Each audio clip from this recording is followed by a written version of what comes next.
So this week, we wanted to show you how to make taro cake, a great dim sum dish that's also a classic to eat around Chinese New Year. To get started with taro cake, you need taro.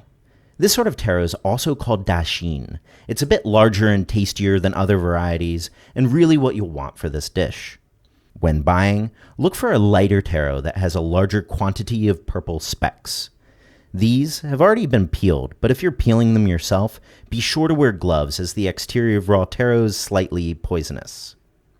Cut 500 grams taro into 1 centimeter cubes by slicing into sheets, then strips, then finally a dice.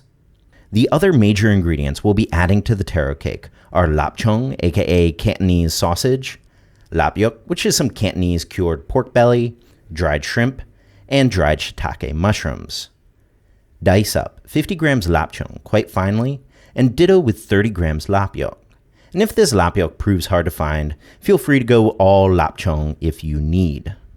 Now this is 30 grams of dried shrimp that we've reconstituted for 2 hours in 150 grams of water, and 4 dried shiitake mushrooms soaked in the same amount of water for the same amount of time. Give the mushrooms a light squeeze, cut out the stem, give them a fine dice, and give the shrimp a rough chop. Now that soaking water, don't toss it. It's basically concentrated umami juice at this point. Strain and reserve. Now we'll give those ingredients a fry. As always, first, long yao. Get that wok piping hot, shut off the heat, add in some oil, and give it a swirl to get a nice nonstick surface. Heat on medium now. Toss in the diced dried shrimp. Give those a fry for roughly 90 seconds, and once those shrimp start to pop, then toss in the lapchung and lapyuk.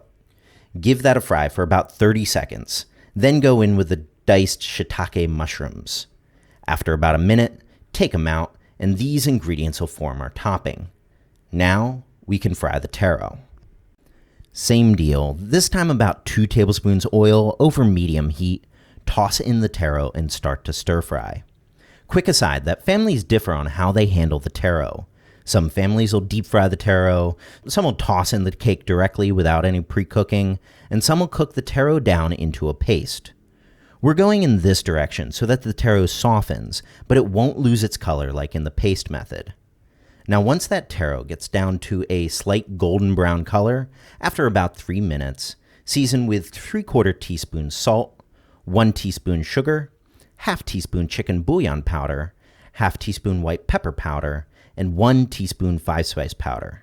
Taro cake is in the 5-spice flavor profile, so that powder will really be quite important. And once you can smell the fragrance of that 5-spice, after about another 2 minutes, take it out, and we can prep our batter. Now, the type of flour that we're using here is rice flour. Note that even though this is a Thai brand, this is not sticky rice flour. If you use sticky rice flour, your taro cake would end up being a barely edible gloop. To 180 grams of rice flour, add in 240 grams of the shrimp mushroom umami soaking liquid. Now toss in a half teaspoon salt, a half teaspoon sugar, and 1 tablespoon of peanut oil. Give that batter a real thorough mix till no lumps remain, and set it aside. Now take your fried taro, mix it with 1/4 of your batter, and toss in a cake pan. We're actually using a Western-style cake pan for this. The dim sum joints will use a square pan, but Chinese New Year is coming up and round cakes are auspicious anyhow. But no matter what pan you use, be sure to wrap it in a double layer of aluminum foil. Now put in your cake to steam.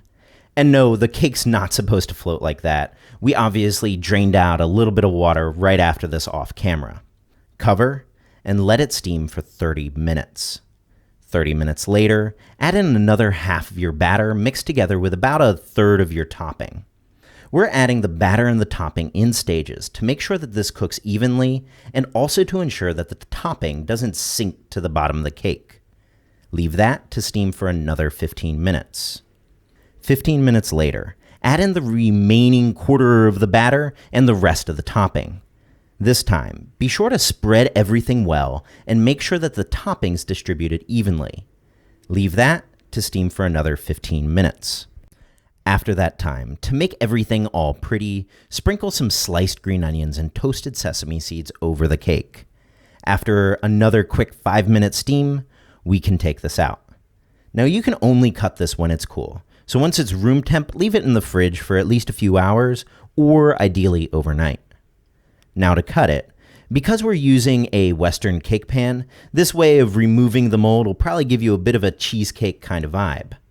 Cut the round bits out first, then give it about 1-inch wide slices, chop in the other direction, and you've got yourself some taro cake. So you can eat this directly, steam it to reheat it, or give it a brief pan fry. The tastiest way is a pan fry, and that's what the dim sum joints will do, so that's what we went for. After a couple minutes of frying on each side, take them out, and serve with some chili garlic sauce to dip. So taro cake, many of you may know this from dim sum, but it's actually also a Chinese New Year classic.